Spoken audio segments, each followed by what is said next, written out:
一个杂碎，怎会如此狂妄？我今日就非要让你见识一下不知天高地厚的代价。楚风刚刚踏入其中，那司徒勾月便跟着踏了进去。而眼见着司徒勾月踏入其中，莫说笑笑公主以及念天道人他们，就连诸葛家的人都是为楚风捏了一把冷汗。楚风刚刚的话语实在太过狂妄了，而那司徒勾月不仅很辣，且明显是一个小肚鸡肠之人。他们几乎全部都觉得楚风这样的行为乃是在引火自焚，可楚风却又是为东域而战，这一点他们必须承认。所以身为东域之人，他们也都是希望楚风能赢的。只是面对如此强横的司徒勾月，楚风要如何赢，他们实在想不到这一点。所以莫说念天道人他们，诸葛家的许多人看着楚风踏入那宫殿内后，都是连连叹息。不管怎样，他们都是承认楚风的天赋的。这样的天才死了，本就是一件可惜的事，更何况楚风他刚刚其实也算是替他诸葛家出头，他们自然不希望楚风死。先前规矩是你定的，这次规矩应当由我来定。司徒勾月刚刚进入宫殿之内，楚风便立刻开口：“你来给我定规矩，你有这个资格吗？你什么身份？”听到楚风要定规矩，司徒勾月自然是一脸的鄙夷。在他眼中，楚风根本没有资格提条件，但楚风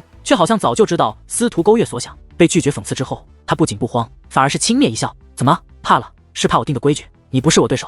楚风问道：“放屁！你有让本少爷怕的实力吗？”司徒勾月怒声问道：“既然不怕，你干嘛不敢？若想证明你真的强，你就应当让我来定规矩。只有这样，我输了才会输得心服口服。如若不然，我不服。”楚风说道：“你可真是有点意思，杂碎本少爷见多了，像你这么胆大包天的，本少爷倒是第一次见。也罢，本少爷今日有时间，正好无聊，你刚好来给本少爷解解闷，就让你定规矩。我今日就看看你这小杂碎到底能折腾出什么东西，你是不是能够从我手中逃过一劫？”司徒勾月用那阴冷的眼眸看着楚风，那种姿态就像是一只猛虎盯着已经到手的猎物。他现在就是要戏耍楚风，所以任凭楚风折腾，因为在他看来，楚风是逃不出他的手掌心的。他要楚风死，楚风绝对无法活。规矩很简单，刚刚半炷香的时间太短了，无法发挥出我强力的阵法，布阵的时间为3炷香。3炷香之后，由我进行交手。楚风说道。3炷香。听闻此话，众人面面相觑，他们都在猜测楚风的想法。虽说戒灵师布置阵法的时间越久，得确阵法的威力就会越大，但实际上也是会有一个上限的。在没有至宝的加持下，楚风只凭自己一人3炷香的时间所布置的阵法，可能比这2炷香时间布置的阵法差距也不会太大。但是看楚风那自信满满的样子，似乎早有准备，所以虽然不解，但他们也是有些期待了。也许楚风真的有着应对之法。就依你，3炷香时间到了，我会立刻出手。若是死了，可别怪我。司徒勾月说话间，便立刻开始布置阵法。而他这一起手，众人便是心中一紧。只是从他起手布阵的方式就可以看出他的转变。他这次的阵法更为复杂，但手段也更为高超。只是通过他布阵的手段，就可以推测得出他这阵法的威力也必然更强。若以这种方式来用足3炷香的时间布置一座攻杀阵法，那么这座攻杀阵法的威力必然极为可怕。司徒界灵门的人果然不同凡响，这样强横的阵法，我诸葛家可是没有。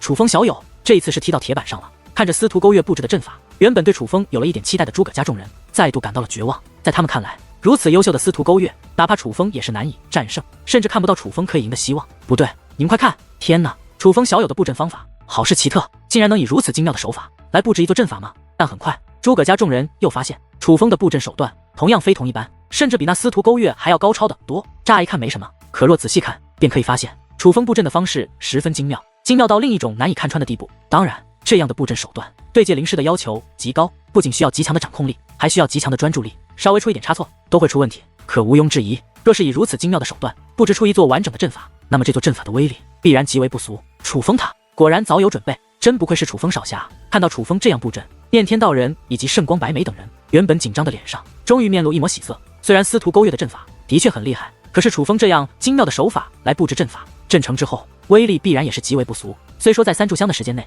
始终保持如此高水准的布阵手段很难，可是他们对楚风却是有这个自信。然而在诸葛家以及念天道人等人面露喜色之际，司徒界灵门的人却是有些慌了。于是他们纷纷将目光投向了为首的那名蓝袍女子。他们也是戒灵师，自然也是看出了楚风的不简单。大人，然而他们刚刚开口，话还未说出来，那蓝袍女子便率先开口了。的确是小看了这个祖武天河的小鬼了，不过别慌，以这种布阵手段保持3炷香很难，若以这种布阵手段在3炷香之内布置一座阵法更难。我不相信这个小鬼能够做到。就算他真的运气好，真的用这样水准，刚好用3炷香的时间布置出一座攻杀大阵，那他的确可以布置出一座威力极强的攻杀大阵。可哪怕如此，也绝不可能胜得过勾月少爷。从一开始他就输了。就算他真的有本事，可是他却不知道，面对勾月少爷，他根本就是毫无胜算。别说一个他，再来10个他这种水平的戒灵师，结果也是一样的。那蓝袍女子说此话的时候，妩媚脸上洋溢着极度的自信。时间流逝，转眼间已经过去了1炷香的时间。可就是1炷香时间刚到，楚风的布阵图中便出来问题。糟了，因为大家始终盯着楚风，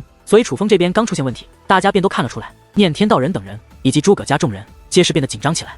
楚风眼下所布置的阵法，之所以让大家如此吃惊，甚至连司徒界灵门的人都怕了，并不是大家了解楚风要布置的是什么阵法才惊讶，其实大家都不知道这座阵法布置出来会是什么形态，会是什么样的攻击方式，但是大家却看得出来，楚风布阵的手段非常精妙，那对界灵师有着极高的要求，短时间可以，长时间保持这种精妙的手段布置阵法是一件很难的事，哪怕他们也是难以做到，但只要能够做到，以这种精妙手段完成的阵法，威力必然不俗。可偏偏难点也就在此，想长时间保持这种精妙的手法太难了，若是中间出现松懈，那阵法也会受到影响。而现在楚风就是难以保持了，他的精神力开始分散，布阵也开始有些粗糙，这样下去，这阵法的质量必然会受到影响。若是楚风能够及时稳住，那倒也还是有希望。可是偏偏楚风慌了，他很想补救，十分心急，却也正因如此，接连出错，甚至后面的布阵手段可以说是毫无章法可言。可是结界之术的基本要求便是环环相扣，不可出现一点瑕疵，这便是为何对结界之力掌控强的人，结界之术会更为高超的原因。而眼下楚风便是犯了界灵师最不该犯的错误。虽说楚风的起点很高，他一开始就以最为精妙的手段布置阵法，就算后面出错也能理解。可是现在楚风显然已是手忙脚乱，都不知该如何弥补了。现在楚风最应该做的就是重新布置阵法，可是他偏偏没有，反而是继续补救，但结果就是越来越错。当然也没有人去提醒楚风重新来过，因为没用了。楚风就算重新来过，但显然也不是司徒勾月的对手。司徒勾月的阵法太强了，是明眼可见的强，除非楚风能以那精妙的手段，用3炷香的时间布置出完整的攻杀大阵，如若不然，他皆是没有胜的希望。但显然楚风没有那个能力，我真是糊涂，之前居然还以为是我小看这小鬼了，怪我了，居然对祖武天河的后辈抱以期望。看着楚风那手忙脚乱的样子，蓝袍女子妩媚一笑，虽然笑得很美，可言语之间尽是讽刺之意。而他身后的司徒界灵门众人同样也在发出讥讽的笑声。见此情形，诸葛家众人长叹一声，他们也都觉得楚风出现如此大的失误，已是毫无胜算可言。虽然对决还未正式开始，但是结果却已然定下。阴刃大师若是楚风不敌，可有方法将其救出来。至于笑笑公主，更是直接向阴刃大师求助，她自然不希望楚风丧命于其中。可阴刃大师却是摇了摇头，公主大人，从楚风小友选择挑战那司徒勾月的那一刻开始，他的命就已经不是我们能掌控的了。莫说他输了必死无疑，就算他赢了，难道这司徒界灵门就会放过他吗？楚风小友太冲动了，阴刃大师说道，是冲动，但也是血性。若我东域之人皆有如此血性，也不至于被浩瀚修武界看不起。圣光不语也是开口，他说话并未看向阴刃大师，但明显是反驳阴刃大师。阴刃大师也看了一眼圣光不语，但却轻笑着摇头，显然他也不赞同圣光不语的说法。接下来的时间对于笑笑公主等人来说是难熬的，甚至是绝望的。他们一直期待着楚风能够创造奇迹，能够扭转乾坤，将那看着已经乱作一团的阵法布好，让所有人都大跌眼镜。可是这种奇迹始终没有出现，甚至到了3炷香时间到了的那一刻，楚风的阵法还没有布置完毕，伴随一声怒吼响起，整座宫殿都在剧烈震颤。一个火焰巨兽从司徒勾月的前方站了起来，这只火焰巨兽极为可怕，不仅身高达到了万米有余，它所散发的气息也是恐怖。它恐怖到了什么程度？举例来说，若将这样的阵法丢到如祖武下界那种地方，短时间之内它便可以毁掉整个祖武下界。它的出现对于下界之人来说是真正的末日。实际上莫说是放在祖武下界，哪怕是放在如念天道人以及阴刃大师、诸葛家家主等顶尖界灵师的眼中，这阵法也是无可挑剔。当然这种阵法布置难度也是极高，可偏偏司徒勾月完成的近乎完美，这再一次凸显了司徒勾月的厉害。不过值得一提的是，司徒勾月阵法已然成型，可却并未直接对楚风出手。喂，祖武天河的小杂碎，3炷香的时间已经到了，你在干嘛？你身前的是什么鬼东西？你该不会连怎么布置一座阵法都不会吧？司徒勾月冷笑着看着楚风，原来他没有迟迟出手，就是想看楚风笑话。时间虽到，可胜负未定，你怎就知我这阵法不如你的？楚风说此话的时候，脸上更是洋溢出一抹极度的自信，那个模样就仿佛他已经胜券在握。且话音刚落，楚风的法印忽然有所变化，紧接着其身前的阵法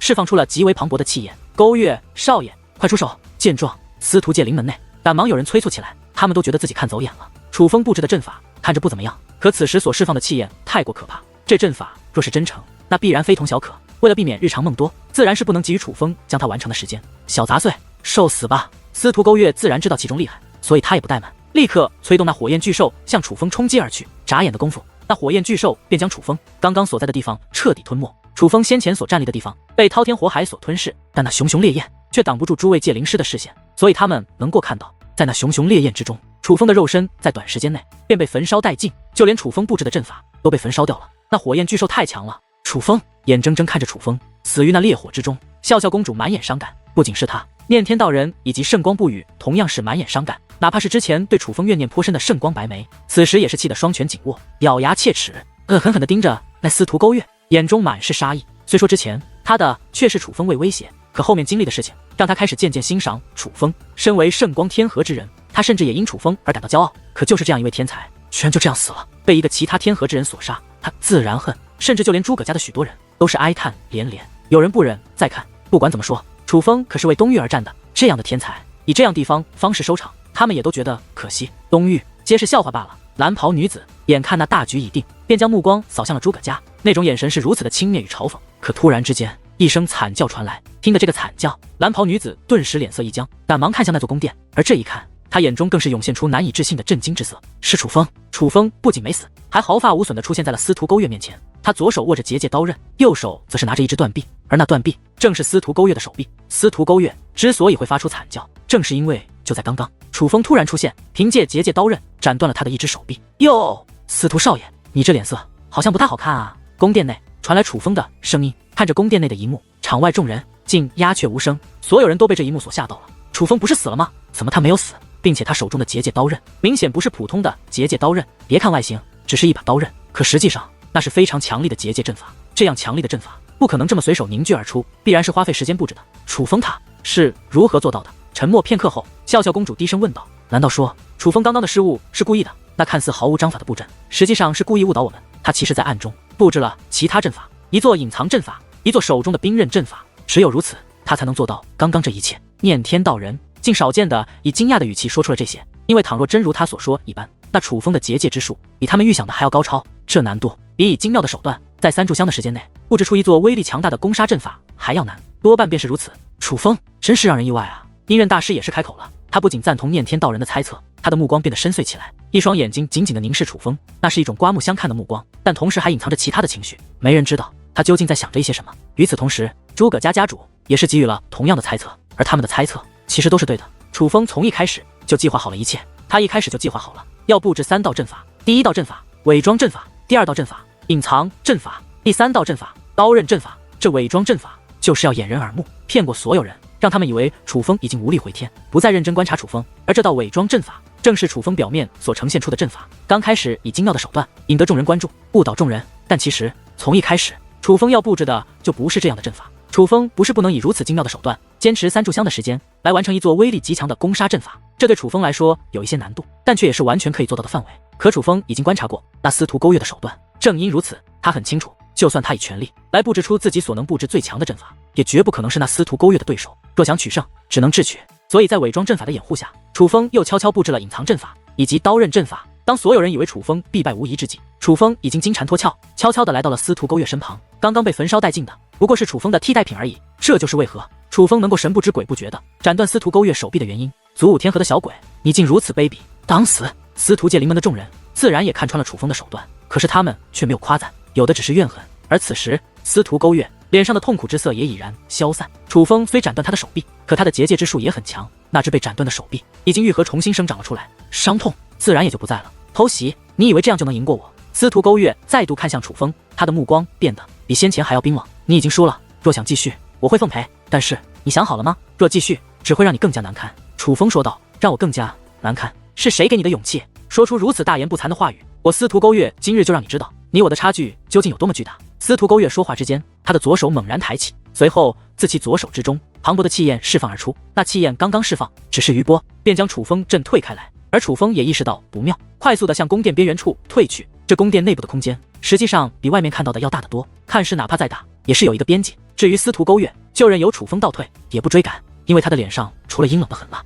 还有极度的自信。在他看来，楚风已经避无可避，必死无疑。那是什么力量？怎会如此强横？好像不是纯粹的结界之力。他的结界之力与楚风一样，没有增加，那是结界血脉，是司徒家界临门的结界血脉。但他的结界血脉怎会如此强横？竟然强大到了这种地步。这结界血脉比他先前布置的阵法还要恐怖的多。看着司徒勾月所释放的气焰，诸葛家众人以及念天道人等人皆是满眼金色。身为界灵师，他们能够感受到司徒勾月此时的力量有多可怕，说是质的变化也不为过。如果说先前司徒勾月展现出的结界之术已是非常恐怖，那么此时他释放的气焰比那结界之术更为恐怖，甚至让人感受到绝望。那恐怖气焰就如同司徒勾月的怒火一般，再不断释放，转眼间他已经淹没了司徒勾月，甚至淹没了那整座宫殿1/10的空间。要知道，那宫殿空间十分辽阔，这样的力量说是毁天灭地也不为过，太可怕了。这就是其他星域的天才吗？我们的差距竟然大到了这种地步。看着司徒勾月此时所散发的结界血脉，那超越一切的气息。莫说笑笑公主以及诸葛飞鸾这样优秀的后辈，就连见多识广的圣光不语以及圣光白眉也是面露绝望。倘若差距真已如此之大，那要如何追赶？哇，这就是这座宫殿的作用吧，真是厉害呢。然而，就在所有人都被司徒勾月的力量所吓到的时候，楚风却是淡淡一笑，并且他的笑声是如此的嘲讽。这样的笑声成功的将所有人的目光从司徒勾月的身上转移到了自己的身上。众人不解楚风为何在如此情况下还能如此的波澜不惊。而在众人注视之下，楚风做出了一个极为惊人的举动，他一直抓着司徒勾月的断臂，哪怕退到宫殿边际，那断臂也一直被他握在手中。他竟将自己手中的结界刀刃刺入了司徒勾月那断臂之中，留下一道血淋淋的伤口后，他又做出了一个让人更加不理解的行为，他竟将自己的手掌插入了司徒勾月的断臂之中。楚风他在做什么？他疯了吗？诸葛家众人看着楚风，完全不理解楚风的行为。但是很快，楚风又自己的手掌从司徒勾月的断臂之中拔了出来。也就是这一刻，所有人的目光都是产生了极大的变化，不仅仅是诸葛家众人、念天道人和笑笑公主等人，就连司徒勾月、蓝袍女人以及司徒界灵门的所有人也是大吃一惊，因为楚风的手掌之中多出了一物，那是一颗白色的水晶体。那水晶体很小，比寻常珍珠还要小上一些，可是那水晶体却与那座宫殿有着相同的气息，但却更为纯粹、更为亮的。但是当它出现在楚风手中，人们才感受到了它的气息，感受到它的存在。在此之前，他们根本没有感应到此物，那是藏在司徒勾月手臂手掌之中的宝物吗？难道这就是楚风斩断司徒勾月的目的？圣光白眉发出惊呼，同时阴刃大师一言不发，可看着楚风的眼眸却越发深邃。你就是依靠这个来使你的血脉之力变强的，你也正是凭借它才能布置出如此厉害的阵法。楚风握着那水晶体说道，而他这一番话更是证实了圣光白眉的猜测是对的。楚风从一开始的目的就不是斩断司徒勾月手臂，警告他这么简单，楚风要的是他手臂里的东西。但在此之前，在场这么多界灵大师都没能发现司徒勾月手掌中藏着这样的宝物，楚风竟然发现了，这样的感觉简直让在场之人感觉快要窒息。这个来自祖武天河的年轻人观察力之敏锐，已经凌驾于他们之上，甚至在此之前，他们几乎没有一人能猜到楚风真正要做的是什么。他们如司徒界灵门的人一样，被楚风所欺骗了。家主大人，这楚风简直比传闻还要厉害。我们诸葛家的众人也慌了，一个个的都看向了诸葛家主，毕竟他们先前使诈是得罪了楚风，可是这样的天才后辈，他们怎能得罪？现在看到楚风的表现，再联想到楚风竟是他们的敌人，他们便感觉背脊发凉，十分不安。不过相比于其他人，诸葛家家主倒是相对淡定一些，对着众人轻轻的做了一个安静的手势，示意他们不必惊慌。至于楚风，也不理会众人如何看待自己，而是将目光投向了那蓝袍女人。这位前辈，你的这座宫殿的确厉害，他确实能够将小辈的结界战力拉到相同水平，因为他比拼的本来就不是结界战力，而是结界血脉。我想每个界灵师都有结界血脉，只是大多数界灵师的结界血脉太弱，所以大家感受不到它的存在。但在这里，依靠这个宝贝，便能够将界灵师的结界血脉唤醒，并且释放而出。所以在这里，结界战力、结界阵法都不重要，只有结界血脉够强，才能战胜对手。但是你们根本没有给予我们这个能够唤醒结界血脉的宝贝，相反，司徒勾月还将此物藏在掌心之中，用隐藏阵法将其隐藏。原来司徒界灵门所谓的公平，就是欺瞒众人。最好笑的是，刚刚好像还有人说我卑鄙，真不知道卑鄙的是谁呢？楚风手握那水晶体，很是讽刺地看着那蓝袍女子，大胆！司徒界灵门的许多人都是目露杀意，不用这样看着我，你们吓不到我。可楚风却淡淡一笑，他从出手那一刻就意识到，今日司徒界灵门的人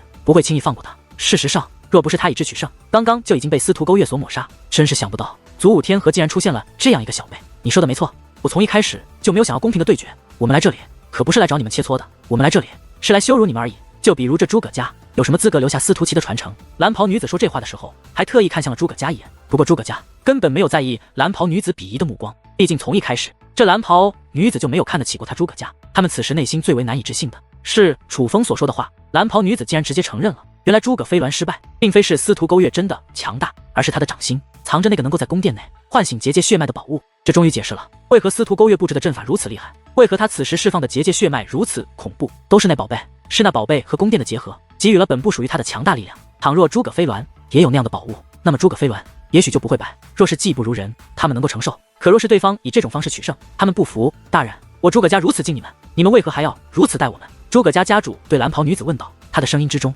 终于出现了一抹怒意。因为什么？因为你们就是一群废物，想贪占司徒旗的传承，你们有这个资格吗？现在没空理你们，和你们的账等一下再算。蓝袍女子的眼中不再是鄙夷，还涌现出了一抹寒意，这让诸葛家的所有人都是不寒而栗。他们处处忍让，就是想要息事宁人，可蓝袍女子似乎并没有打算轻易放过他诸葛家，这让他们意识到他们的忍让只是徒劳。于是诸葛家的众人都看向诸葛家家主，似是在等待着什么命令。当然，诸葛家众人的反应，蓝袍女子岂会察觉不到？只是她根本不予理会。此时蓝袍女子已经将目光投向了楚风。诸葛家虽然没用，但你倒是给了我一个惊喜。若是愿意加入我司徒界灵门，我司徒界灵门会给你更好的资源，甚至以后带你成长起来，可以让你来统领这东域。蓝袍女子对楚风说道。统领东域，此话一出，莫说诸葛家众人，就连阴刃大师以及圣光白眉等人脸色都是有所变化。这一句话已是透露出了司徒界灵门的野心。你在说什么？让他加入我司徒界灵门？他哪里有这个资格？我现在就灭了他！然而蓝袍女子的话却是使得那司徒勾月勃然大怒。他说话间，磅礴的结界血脉已是向楚风冲击而去，气焰滔天，所向披靡。那等景象简直犹如可怕的恶魔，欲要吞没人间，就像是狂暴的飓风吹向站在山巅的蝼蚁。可面对这样的景象，楚风却是丝毫不惧，他站在原地，甚至还丢掉了自己手中那把结界刀刃。直到那磅礴的气焰靠近自己，楚风才用那握着水晶宝物的手掌握成拳头，随后一拳轰出。只是这一拳竟将那磅礴的气焰硬生生地轰出了一道巨大的裂痕。有一股力量正在穿过那磅礴的气焰，直奔司徒勾月而去。见状，司徒勾月想尽办法拦阻挡那力量，可是根本无法阻挡。无论他怎么催动自己的结界血脉，都是阻挡楚风一拳所轰出的力量，只能眼睁睁地看着那力量向自己冲击而来。终于，司徒勾月被那股力量击中，但他并没有口吐鲜血，也没有粉身碎骨，他看上去完好无损，像是一个没事人一样。可是很快，他便失去了控制自身的力量，扑通一声跪在了地上，紧接着又趴在了地上，就连他开口的话语也是十分虚弱。为什么会这样？他很是不甘心，眼前的结果是他所无法接受的。这就是那至宝的力量吗？当楚风小友也拥有同样的至宝，便具有了碾压性的实力。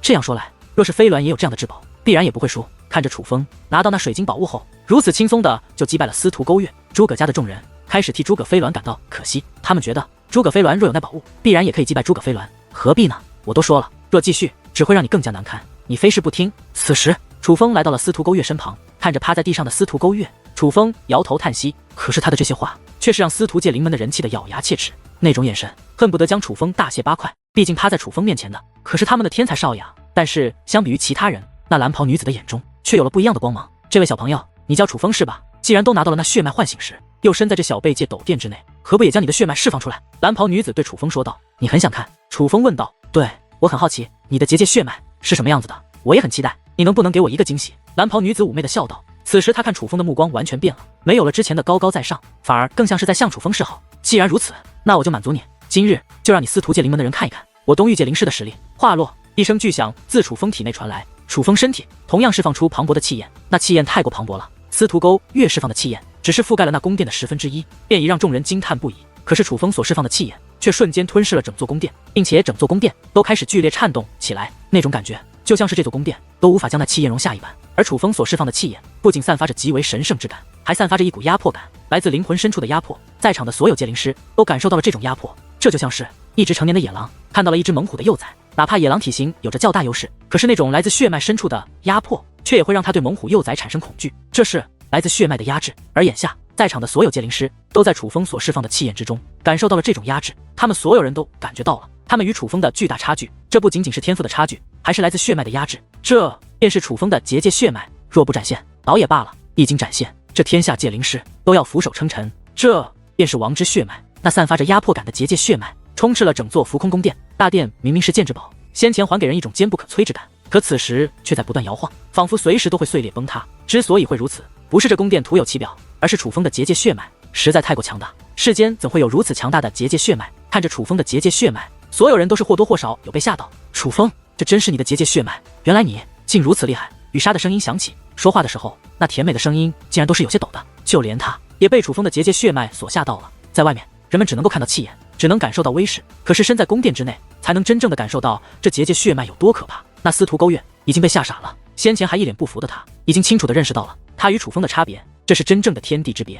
事实上，莫说是雨莎和司徒勾月，就连楚风自己也有被吓到。这便是我母亲传承给我的结界血脉。楚风感受着此时充斥整个空间，宛如被困猛兽欲要破殿而出的结界血脉，他的内心变得兴奋起来。他比任何人都能更清楚地感受到这结界血脉此时的力量太强了，无法评估它是何境界，那是一种近乎无敌的感觉。可以这样说，结界血脉带给他的感觉丝毫不弱于自己体内的9色神雷，是无敌于万物的存在。尽管楚风早就清楚自己的结界血脉很强，但却并没有想到强大到了这种地步。忽然，宫殿外响起阵阵掌声，是那蓝袍女子。楚风，你倒是没有让我失望，你的结界血脉可是很强呢。虽然天赋不代表以后的实力，但我很欣赏你的天赋。现在的你更加有资格加入我司徒界灵门，加入司徒界灵门，拜入我的门下，成为我的弟子。我会带给你真正的荣华富贵，这东域日后都可以交给你来统治管理。蓝袍女子对楚风说道。只是嘴上的话虽然好听，可是她的语气可不像是商量，更像是在命令，成为你的弟子。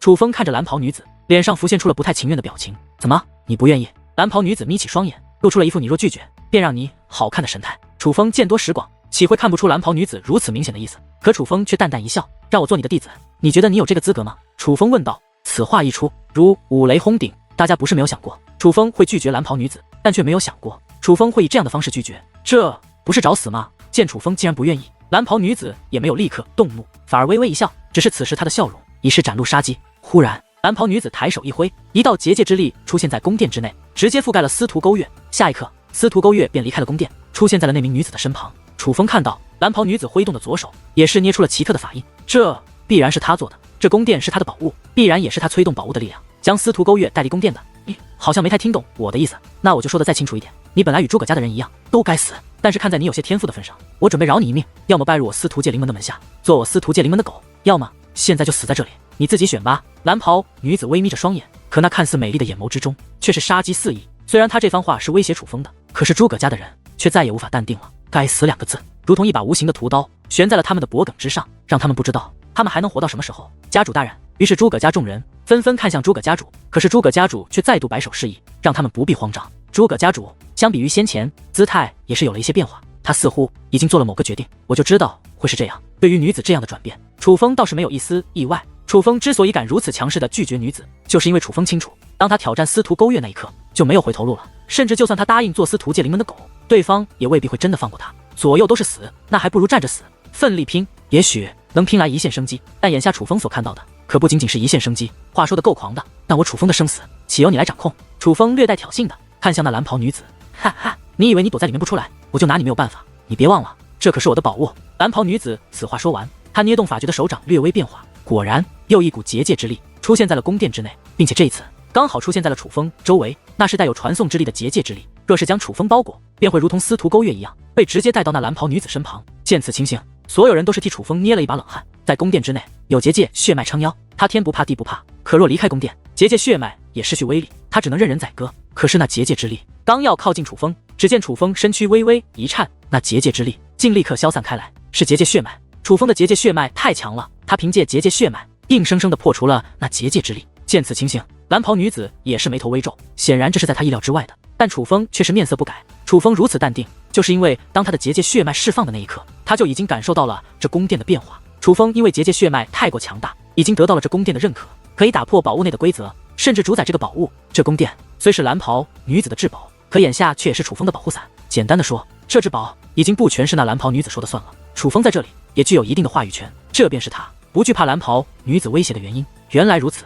你的结界血脉还真是有点东西，但你别忘了，那可是我的宝物。你真以为你在我的宝物里面能与我抗衡吗？我再给你最后一个机会，要么臣服于我，要么死在里面。蓝袍女子对楚风说道，臣服于你是不可能了，至于我会不会死在这里面，那还要看你有没有这个本事。面对蓝袍女子的威胁，楚风依然不惧。呵，那你就等死吧。蓝袍女子发出一声冷笑，随后表情竟变得严肃起来，她双掌合并，手中法印开始变化，紧接着那宫殿开始缩小。他是想要将楚风硬生生的挤死在宫殿之内，不过楚风也不甘示弱，立刻催动结界血脉开始抵抗。楚风这一抵抗，那宫殿缩小的速度竟真的得到了极大的减缓。可不好的消息是，那宫殿仍在缩小，看来不妙啊！神鹿前辈，也许是时候您登场了呀，都这么多次见死不救了，该救晚辈一次了吧？眼见形势不妙，楚风开始向体内的神鹿求助。其实楚风也是死马当活马医，这是没有办法的办法，对那神鹿并没有抱太大的指望。小鬼，你的结界血脉有些不简单哦。而令楚风欣喜的是，这一次呼唤，那神鹿居然给予了回应。前辈，您终于肯定晚辈了。前辈，晚辈虽然还能支撑一回，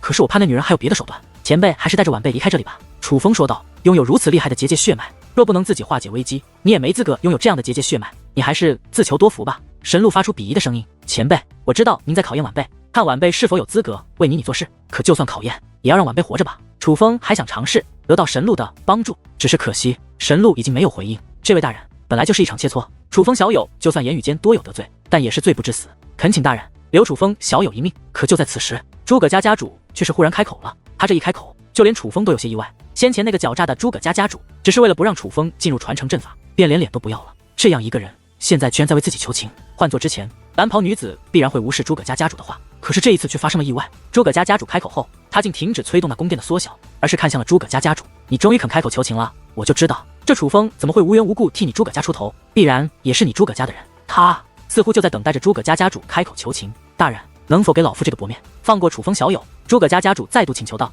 既然你都开口了，我可以给你这个面子，但是我有一个条件，将司徒琪留下的所有东西都交出来。我知道他留下的不仅仅是传承阵法。”蓝袍女子说道：“好，放过楚风小友，老夫会如数奉还。”诸葛家家主说道：“不错，这样孺子可教，倒是可以留你诸葛家一命了。”蓝袍女子满意的点了点头，可这话落入诸葛家众人耳中，心情可却不太好。这蓝袍女子果然从一开始就是动过杀心的。不过司徒琪留下的东西放在你诸葛家这么久，总不能如数奉还就算了，多多少少也要交上一些利息。蓝袍女子说道：“大人想要什么利息？”诸葛家家主问道：“我听说你诸葛家之前曾助过一个天才，叫做诸葛光耀，那诸葛光耀得到过一件秘宝，使得他进步极快，保你诸葛家安然的守护阵法，便是那诸葛光耀留下的吧？只是可惜那诸葛光耀天赋虽好，可掌控力不足，受秘宝反噬而死，也算英年早逝，实乃可惜。但我觉得最可惜的是那件秘宝，这样的好东西不能被使用，绝对不是宝物的错，而是使用者的错。反正那诸葛光耀留下的秘宝放你们这里也是浪费，不如就当做补偿我司徒界灵门的利息，一起交出来吧。”蓝袍女子说道。只是他这番话说完，诸葛家众人不仅脸色有了变化，甚至眼中更是涌现出了敌意。这是诸葛家第一次真正的对司徒界灵门展现出了敌意，那种感觉就仿佛他们的逆鳞被触犯到了。诸葛光耀是什么人？楚风察觉到这诸葛光耀的重要性，于是赶忙以暗中传音对笑笑公主询问起来。简单的说，诸葛光耀是诸葛家至今为止所出现的最厉害的人物，是他一手将诸葛家推到了现在的高度，如今让人望而生畏的守护阵法也是那诸葛光耀留下的。只是诸葛光耀身患疾病，还未达巅峰便死去了。关于他的死，倒的确有一种传闻，说诸葛光耀身上有一件秘宝，是那秘宝让诸葛光耀如此强大，也是那秘宝夺走了诸葛光耀的性命。笑笑公主以暗中传音为楚风讲述道。与此同时，诸葛家家主的脸色也是变得严肃起来。这位大人，诸葛光耀大人的确是我诸葛家族人，只是所谓秘宝乃是无中生有，根本就不存在这件秘宝。诸葛家家主说道：“我听说那秘宝被他带到了坟墓中，把他的坟墓挖出来，不就知道有没有了？你们若是觉得对先辈不敬，我们可以代替你来挖。”蓝袍女子说道：“挖坟掘墓，还是将诸葛家推到顶峰的英雄人物的坟墓？要我诸葛家对先辈不敬，恕难从命。”诸葛家家主的态度忽然变得强势了起来，甚至隐隐间能够感受到他的怒火。哟，你这个意思是想要拒绝了？蓝袍女子问道。他依旧居高临下，十分强势。老夫说了，司徒琪大人的东西属于你司徒界灵门，你们若要带走，老夫没有意见。但诸葛光耀大人是我诸葛家的荣耀，莫说他没有留下什么，就算有，我们也不会交给你们。诸葛家家主说道。是吗？就算你诸葛家灭门，也不愿意交出来？蓝袍女子双眼微眯，猛然间，磅礴的结界之力自那蓝袍女子体内释放而出，那结界之力之汹涌，瞬间遮盖了虚空，不仅面积巨大，其所散发的气息更是令人感到战栗。那竟是堪比九品武尊的结界之力。他乃是一名龙变九重的界灵师，龙变九重只差一步便可踏入神袍之列，难怪这女子会有如此底气。感受到那蓝袍女子的气息，就连圣光不语的呼吸都是变得急促起来。虽是敌人，可他竟有些敬佩。身为界灵师，他知道龙变九重多么难以踏入。然而面对蓝袍女子那龙变九重的结界之力，诸葛家家主却是冷哼一声，他单手捏出法诀，随后他掌心竟散发微微光华。当其手掌紧握之际，轰鸣炸响，大地震动，一道碧蓝色的光柱如火山喷发一般自地底涌现，随后迅速进入诸葛家家主体内。此时诸葛家家主不仅周身散发碧蓝色的光华，光华之中更是充斥着结界符咒。结界符咒十分华丽，如同铠甲一般将其包裹起来。而此一时，他的战力也是达到了九品武尊。看到诸葛家家主的变化，楚风等人皆是眼前一亮，他们知道这必然就是那守护阵法。这守护阵法竟真的如此厉害。看着此时诸葛家家主周身那强大的阵法力量，圣光白眉也是有些后怕，还好先前忍住了，没有对诸葛家家主动手。如若不然，吃亏的必然是他。至少他很确定他无法战胜此时阵法加深的诸葛家家主。这就是诸葛光耀布下的守护阵法吧？果然是不错的阵法呢。看来那秘宝的确不凡。然而看着战力与自己不相上下的诸葛家家主，那蓝袍女子不仅不惧，反而变得越发兴奋起来。诸位，自从你们踏入我诸葛家，我诸葛家一直以礼相待，哪怕你们伤我族人，我诸葛家也未曾失礼。你们若只是想要回司徒琪大人的东西，无论是这传承阵法，还是司徒琪大人留下的宝物，我们都可以如数奉还。可假如你们是为了如我诸葛家的英雄诸葛光耀大人而来，那抱歉，我诸葛家不会妥协。他此话说完，看向了身旁的几位当家长老。阵起见状，那几位当家长老立刻捏动法诀，身上释放出奇特的结界之力，他们是在蓄力布阵。阵起，阵起，阵起。在此之后，阵起二字不断在诸葛家的领地内响彻，几乎所有诸葛家之人都开始蓄力布阵。他们是在体内布阵，外人看不出变化，但毋庸置疑，如此声势的阵法必然威力不俗。诸葛家终于露出了他们的獠牙，而这一刻，楚风对诸葛家反而有些刮目相看了。虽说先前他们一再退让，毫无尊严可提，可当提到诸葛光耀，诸葛家完全变了一个脸色。他们不是没有尊严，更不是没有脾气，只是他们为了息事宁人，选择了忍让。可若真的触碰他们的逆鳞，他诸葛家绝对不是软柿子，而那诸葛光耀便是他诸葛家的逆鳞。这样的话，倒是有趣了呢。隐于暗处的圣光白眉变得兴奋起来，虽然此事与自己无关，可是这样的热闹却是他十分乐意看到的。司徒界灵门自然不容小觑，可拼尽全力的诸葛家也必然会有一战之力，二者若是交手，必然是一番精彩的对决。嘴上说着以礼相待，实际上从一开始就在集结兵马，准备好与我们抗衡了。虚伪的诸葛家，难道你们以为你们这点小心思我会看不出来吗？蓝袍女子问道。诸葛家不想与你们交手，但你们若多多相逼，我诸葛家也是别无选择。祖宗的基业不可能交给他人，诸葛光耀大人的荣耀更不允许他人亵渎。诸葛家家主话罢，其身上光芒大盛，九品武尊的威压更是横扫而去。尽管那威压被蓝袍女子挡了下来，可是蓝袍女子身后的众人还是被震得倒退了一步。威慑，诸葛家家主第一次展现出了威慑力，他是在警告司徒界灵门的人，诸葛家并不是那么好欺负的。不过在正面感受到了诸葛家这守护阵法的力量之后，那蓝袍女子不仅不慌，反而笑得更加兴奋。这守护阵法有点意思，看来那诸葛光耀倒并非浪得虚名，我真是越发好奇，那诸葛光耀留下了什么样的秘宝？别冥顽不灵，更不要螳臂当车，将诸葛光耀留下的秘宝交出来吧。蓝袍女子对诸葛家家主说道，祖宗留下的基业，就算拼掉性命，我诸葛家也会守住。你们若执意如此，请饶我诸葛家不能再以礼相待了。诸葛家家主说道，拼掉性命也要守住，倒是挺有骨气。既然如此，那你们就都给我受死吧。蓝袍女子话到此处，微眯的双眼忽然杀机四溢，随后大袖一挥，磅礴的结界之力化作无数道飓风，以吞没天地之势向诸葛家众人压迫而去。而诸葛家家主也是不甘示弱，亮出尊兵长剑，长剑横扫而过，一道长达几万米的武力光刃也是凭空而现。那可不是寻常的攻势，而是尊敬武技。武力光刃与结界飓风相互碰撞，大地开始剧烈摇晃，哪怕身在宫殿之内的楚风也是被震荡的难以站稳。毕竟这可是武尊巅峰级别的对决，真是可笑。堂堂界灵师家族却要用修武者的手段来与我交手，你们真是辱没了界灵师这个称号。蓝袍女子出言嘲讽，紧接着手中法诀变化，竟再度发动了攻势。这一次出手，数条白龙同时涌现，那是先前司徒勾月所施展的结界攻杀阵，只是在这蓝袍女子手中，不仅挥手之间便可凝聚而成，并且这威力也是胜过了司徒勾月的不知多少倍。这便是龙变九重界灵师的实力。面对这种攻势，诸葛家家主也不敢怠慢，他手中的尊兵也开始释放出蓝色光华，此剑一挥，无数道蓝色剑影向那数条巨龙阵法冲击而去，二者接连出招，毫无退让之意。轰鸣四起之际，早已是天昏地暗，空间都不知被震碎了多少次。哪怕有意守护，可是那结界阵法与武技的联姻，仍是将周遭的一切破坏得一塌糊涂。二者的战况越发剧烈，就连笑笑公主也不得不与阴刃大师退到了远处。至于念天道人与圣光白眉等人，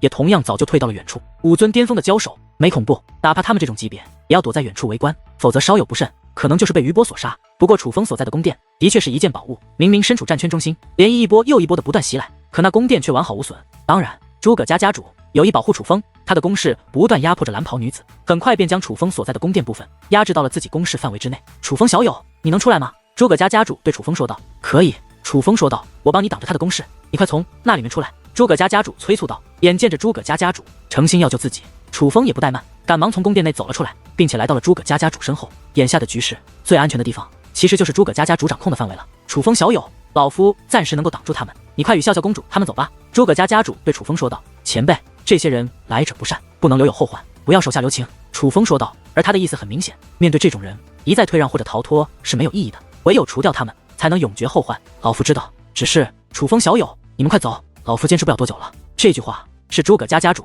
以暗中传音的方式映入楚风耳帘的。而诸葛家家主此话说完，楚风便察觉到诸葛家家主的攻势开始减弱，准确来说，是他身上那碧蓝色的那份力量开始减弱，那阵法的力量正在快速的流逝。但不仅仅是楚风发现点了这一点，那蓝袍女子同样发现了，并且她已经开始乘胜追击，不断以更为强力的结界阵法冲击着诸葛家家主。此时诸葛家家主的身上豆大的汗珠如雨一般不断落下，一张老脸更是没有了一丝血色，几乎所有人都看得出来，诸葛家家主已经落入下风，并且坚持不了多久了。我就说你诸葛家是一群废物，给你们守护阵法又有何用？蓝袍女子一边发动反攻，一边发出讽刺的笑声，那笑声刺耳，回荡整片天际，所有诸葛家之人都是听得清清楚楚。哼！可面对蓝袍女子的嘲讽，明明已经尽显疲态的诸葛家家主却是冷笑一声，他明显疲惫的双眼竟忽然变得明亮起来。你不是说老夫不会使用结界阵法，有辱界灵师的名号吗？现在老夫就让你见识一下我诸葛家的结界阵法。话罢，他突然收起了尊兵，收起了武力，但与此同时，他却释放出了结界之力。而他此时的结界之力，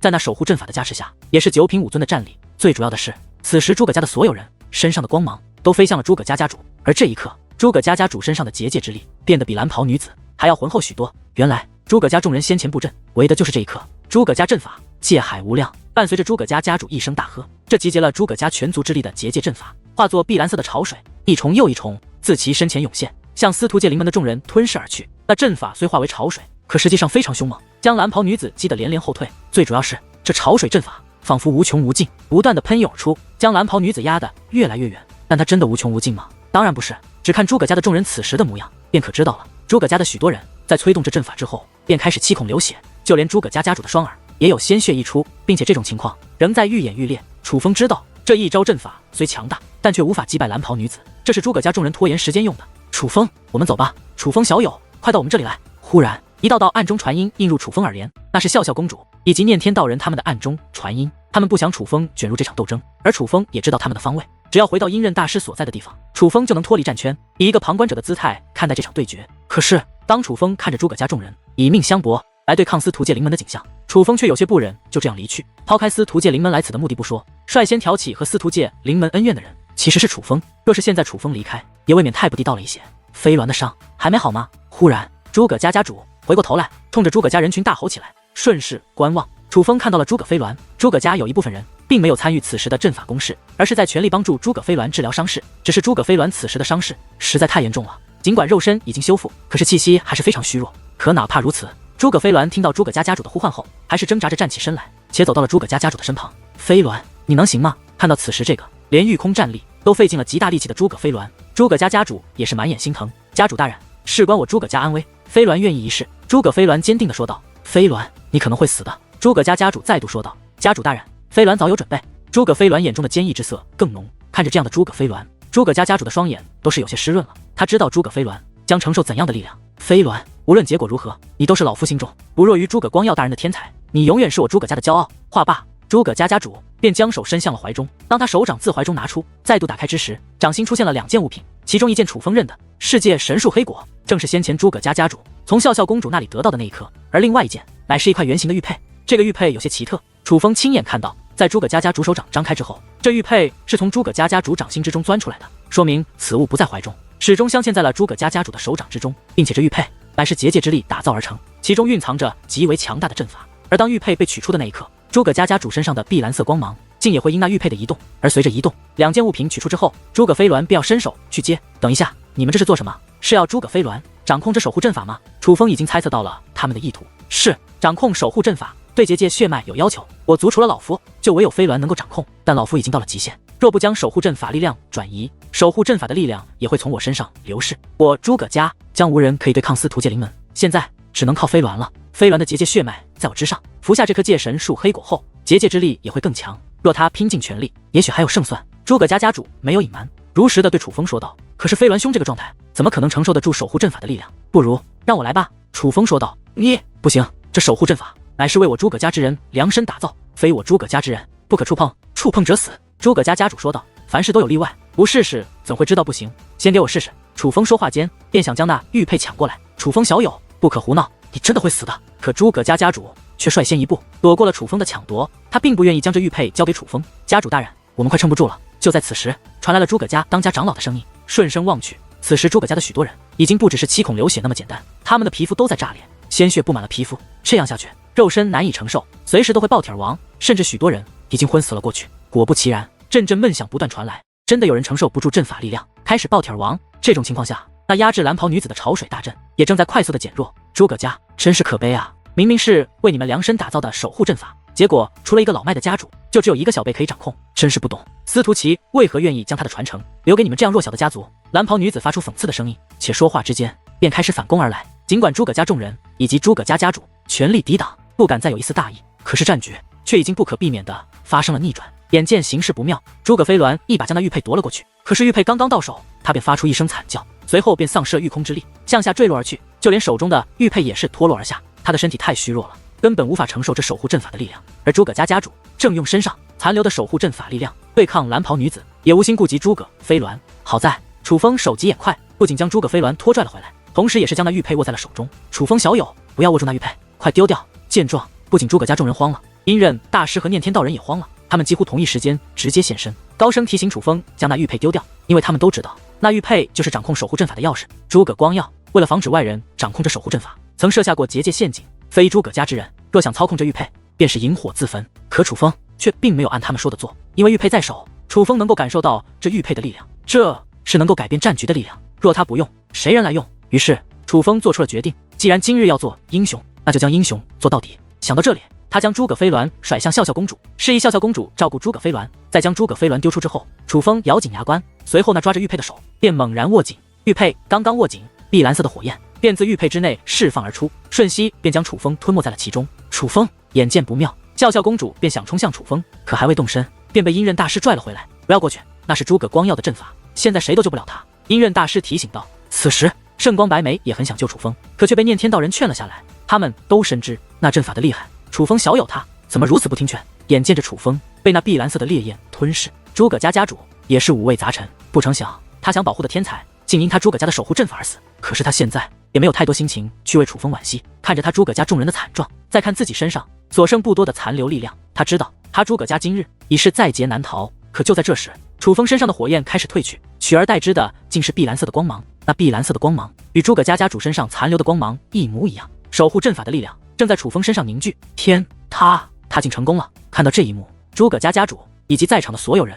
都是满脸的不可思议。这位诸葛家之人打造的守护阵法，竟在一个非诸葛家之人的身上发挥了作用。楚风小友将这个吞服而下，诸葛家家主将手中的戒神树黑果丢向了楚风。楚风抬手接过，直接丢入口中。当戒神树黑果入口之后，楚风的结界之力变得极为强横。与此同时，楚风身上守护阵法的力量也是越发的强大。紧接着，大地开始剧烈颤动，突然间，上百道碧蓝色的光柱自整个诸葛家的大地喷涌出，如导涌的蓝色彗星自大地升空拔起，又整齐地掠过天际，向楚风汇集而去。当那光芒力量涌入楚风体内，楚风身上那守护阵法的力量也是开始以极快的速度攀升，转眼之间就已经超越了诸葛家家主先前所掌控的力量，并且仍在以极快的速度继续增长。该死，这小鬼是什么怪物？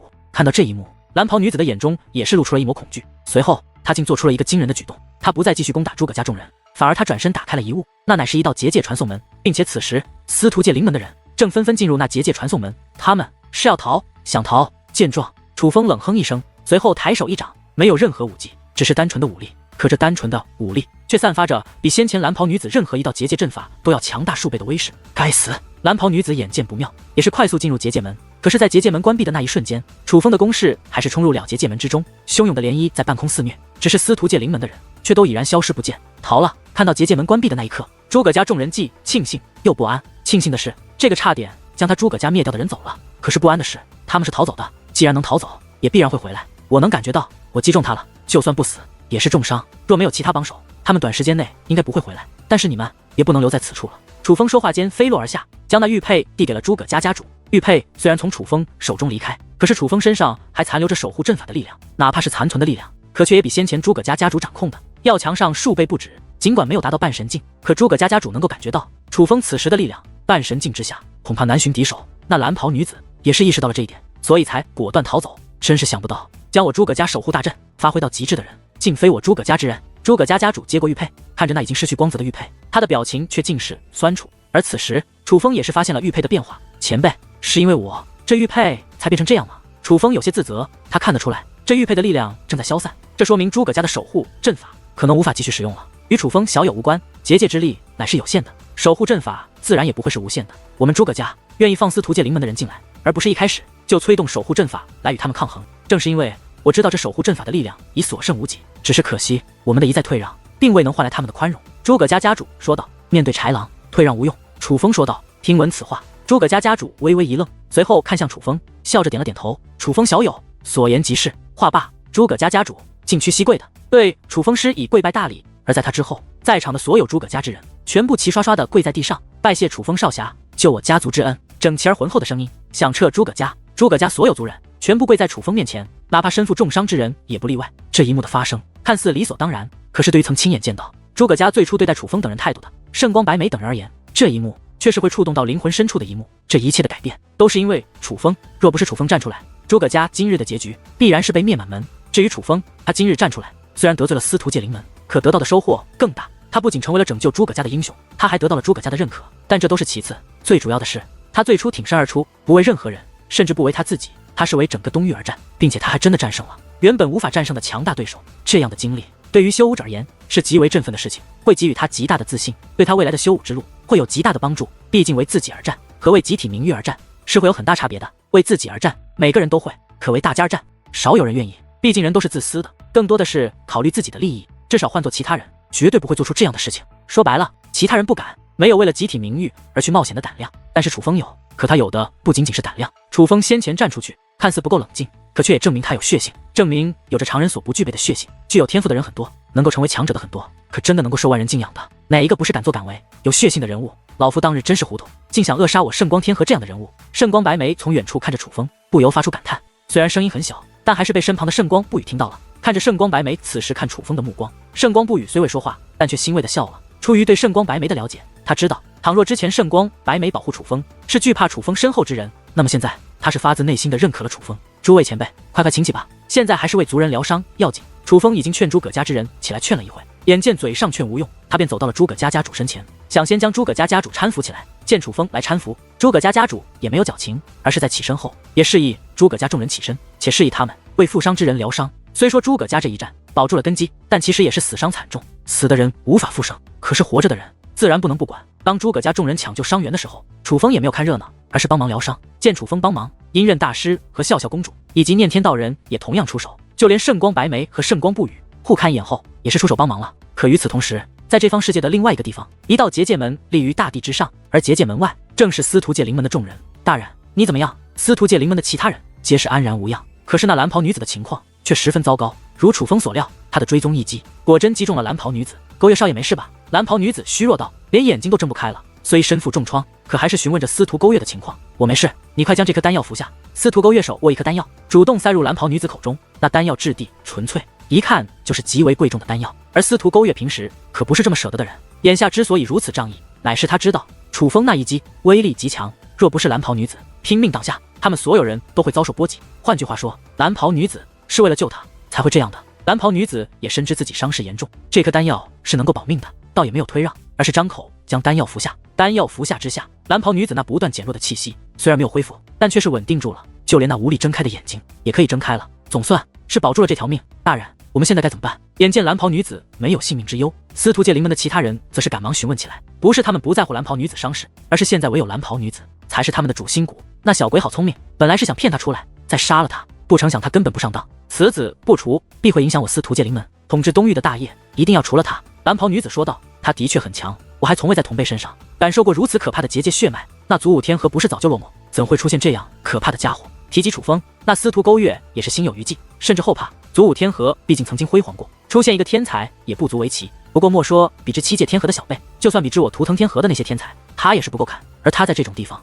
就算有不同凡响的天赋，也绝对成长不起来的。其实若是今日段羽大人也在，他们哪里还有猖狂的机会？蓝袍女子说道，段羽大人到底去了哪里？不是说很快就来找我们，怎么迟迟未来呢？提及段羽大人，其他人也是纷纷开口，言语间不免有些责怪，毕竟今日他们可是险些丧命。段羽大人的感应之力极为强悍，之前说感应到了一些东西，很可能是发现了什么宝物。蓝袍女子说道，可是以段羽大人的能力，就算是发现遗迹或宝物，也不可能这么久没有回来。司徒勾月说道，这你们就有所不知了，虽然现在的九魂天河和祖武天河落寞了，可是曾经的人可是不容小觑。若是收拾现在的修武者，那对于段羽大人而言自然轻而易举，可若是发现曾经的人留下的遗迹，就算难以搞定也是正常。既然段羽大人不来找我们，我们就去找段羽大人。我们要让那个楚风还有诸葛家以及整个所有东域的人见识一下何谓神袍界灵师的力量。蓝袍女子说道，好，那我们去找段羽大人。司徒勾月以及司徒界灵门的其他人也是非常赞同蓝袍女子的决定。经过一番治疗，诸葛家负伤之人的伤势也是很快得到了稳定。当然楚风等人也是贡献了不少力量，实在惭愧，老夫先前那般对待你们，